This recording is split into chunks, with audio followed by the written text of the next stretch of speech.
She was an African American. She had no rights as a citizen here, therefore no rights to sue in court. But because the white Quakers intervened on her behalf, they were able to get her a trial.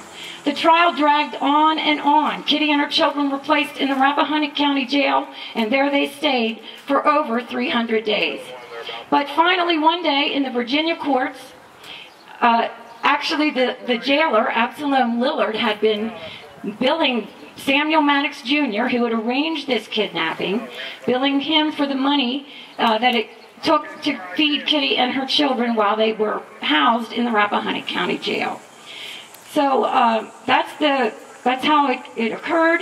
They were able to get her freedom. The trial dragged on and on, but the jailer, since he was billing the nephew got tired of the cost, and he rose up in open court one day and said, "They can be free.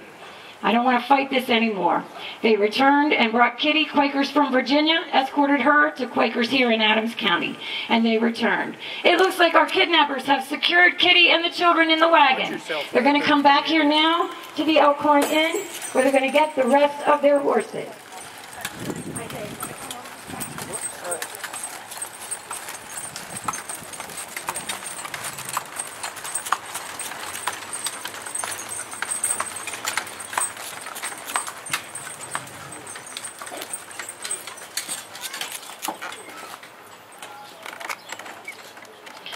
Now here, they got the rest of their horses. Finnegan was described. Thomas Finnegan was a professional kidnapper. It said he prowled the area like a wild beast. You know, the newspaper also said that he resembled a wild beast. So here is Kitty now. We're getting off the wagon. This would not have actually happened here, but we're going to just change things a little bit. You get the picture. The sad situation for this family, and taken back down to Virginia they were. Their freedom, though, was secured, and they came back to live here, but Kitty was penniless and afraid to live alone. So she placed her children in 3 different families in 3 different townships here in Adams County. One of the children lived on Ann Barber's farm, the John Wright farm. One of them lived in Hunterstown with Alexander Campbell, and the son, James Arthur, went to the York Springs area, where he stayed with Isaac Tudor, who was married to Hannah Garretson.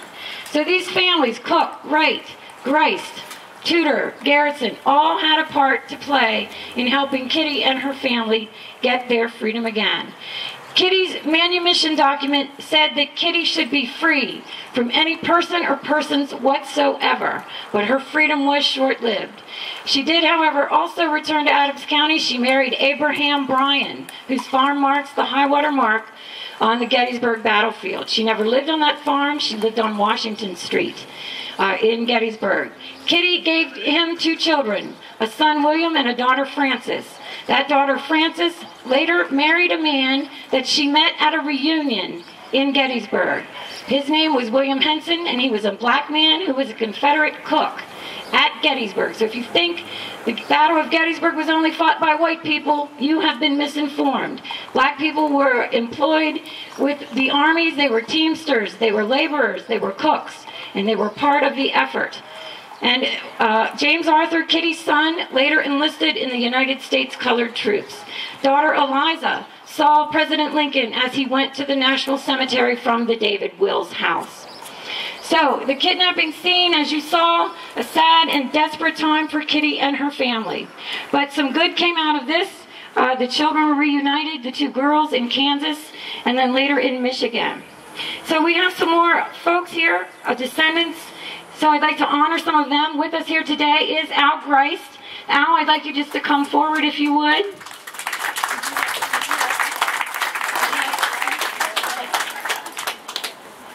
Welcome to all of you to Bennersville and to the home of the Grice family. The Grice and the Cooks were all, and the Wrights are all members of the Religious Society of Friends, and we're all members of the Manow and Friend meeting, which is right down the road here a little ways. And if anyone would like to stop in and see the grave sites of Cyrus Grice, he's right down there. Also, his home was, if you go a little bit further and turn right up Quaker Valley Road, his home was right up there. So I don't think there's really anything else that I can add, but we've enjoyed the day, and thanks Debbie for all her work. Thank you, Al. And with us is Bendersville historian Larry Kennedy to speak a few remarks. I don't know how much of a historian I am, but good afternoon. Here are just a few tidbits about Bendersville and the surrounding area. In 1736, the Penn family purchased all the land west of the Susquehanna River, had it surveyed and divided it into tracts. This area was known as Possup Creek Manor. It was part of Lancaster County.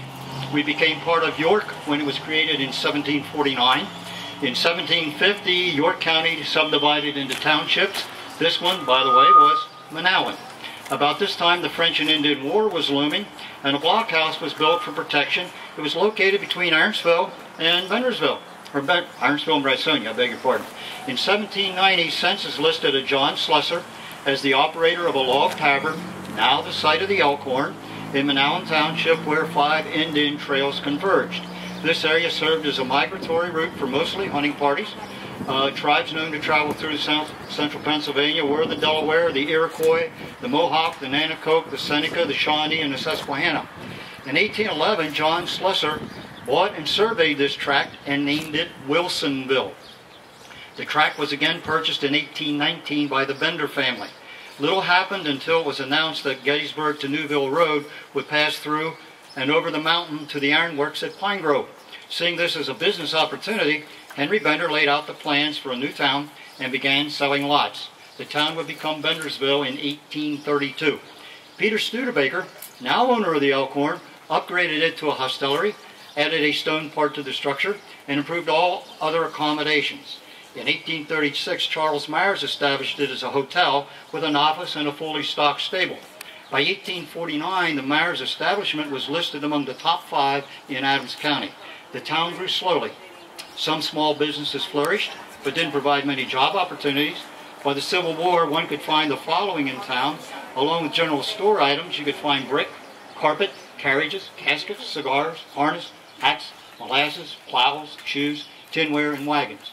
Some jobs could be found in Bendersville and the surrounding area. There was employment at the evaporator located on Railroad Street, where they dried apples, placed them into 50-pound cloth bags, and exported most of them to Germany. Other jobs could be found at a flint quarry just north of Bendersville, a shoe factory, a tomato factory, a molasses plant, the Bendersville Foundry, which manufactured parlor and plate stoves, plows, and thrashing machines. At Bendersville Station, there was work at a barrel factory and a cannery. A canning plant in Quaker Valley was operated by the Prickett family. There were also jobs available at 4 mills, and you could do logging and lumbering. Growth was limited as the town became surrounded by various types of farming and the start of many small communities. And I'm going to wow some of you here. Communities right around Bendersville: Broad Valley, Whitestown, Bendersville Station, Manilyn, Sunnyside, Middletown, John's Pursuit, and Wrightsville. I'll let you figure them out.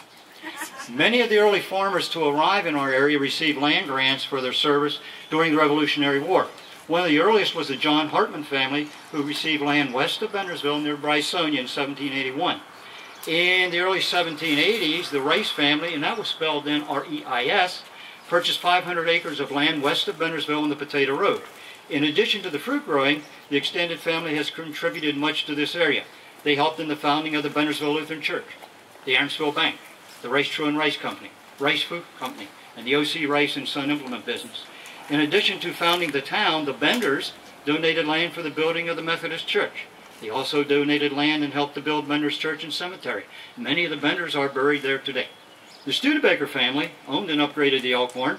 The family owned and operated the forges near Heilersburg and Hunterstown, and the extended family went on to manufacture carriages, prairie schooners, and the automobile. 12 members of the Studebaker family have headstones in the Bendersville Cemetery. Many of the farms in this area were owned and operated by the Friends or Quakers. Names included Cook, Garrison, Grace, Koser, Prickett, Tyson, Wilson, and Wright. They were responsible for obtaining the release of the Payne family and were very active in the operation of the Underground Railroad. Many were involved in the founding of Quaker Valley Country Club. The following were started in Bendersville from pre-Civil War to the early 1900s. There was a stagecoach line, both the Lutheran and Methodist churches, the Sergeant T.F. Eldon Post of the Grand Army of the Republic, the Bendersville Meeting of Friends, the Montana Lodge of the International Order of Oddfellows, the Bendersville Railroad Station, Fruit Growers Hall, yes, a Bendersville jail, an honor guard of about 100 prior to the Civil War, and the Union Fire Company. When the tavern was first built, George Washington was still living, John Adams was president, and Adams County had not yet been created. Prior to 1900, the teamsters hauling supplies to Pine Grove would make the Elkhorn an overnight stop. The hotel has grown from a log tavern to a 3-story structure. In the first part of the 20th century, seasonal workers brought in to work in the canning factories would stay at this hotel during their employment. They were transported to and from work. They were provided with breakfast, a packed lunch, and a dinner. The best-known human interest story that remains associated with the Elkhorn is the one of the kidnapping of the Payne family. Over the years, numerous articles have been written about the hospitality and quality of food service served at this inn. That reputation continues under the current owner, Bess and Chelsea Hayes.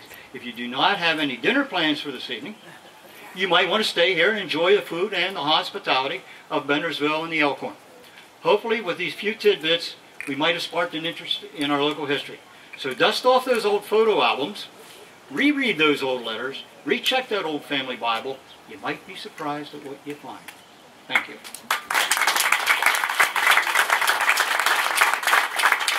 And then bring those photos to the Adams County Historical Society so we can scan them and share them with your relatives throughout the United States and beyond who are looking for those pictures and letters as well. For the Cause Productions is the company that I created. I make money to give it away. I like playing Santa Claus all year long. I have the Underground Railroad tours, and I'd like to thank the community for putting up with me and the buses that go through here. My cousin Sue Sando was out in her garden one day. She's weeding, and she looked up, and there's a big coach bus going by her, and she staggered as it went by. So this is truly something people who I bring here from the city, they just marvel at the scenery here. Those of you who live here may have no perspective of the beautiful countryside that we have here, but it is really something to treasure. And people from far and wide tell me how beautiful this place is that I call my home. I'd like to present some checks. Now, for the Cause Productions, as I said, I make money to give it away. Nathan Kiefer, would he be here by any chance, or Eddie Dively? I have given them $300. They are fixing up the Springdale School at Cyrus Grace property. Nathan rents the property and started using his blood, sweat, and tears to refurbish the Springdale Schoolhouse. It was also where runaway slaves were secreted by the Cyrus Grace family.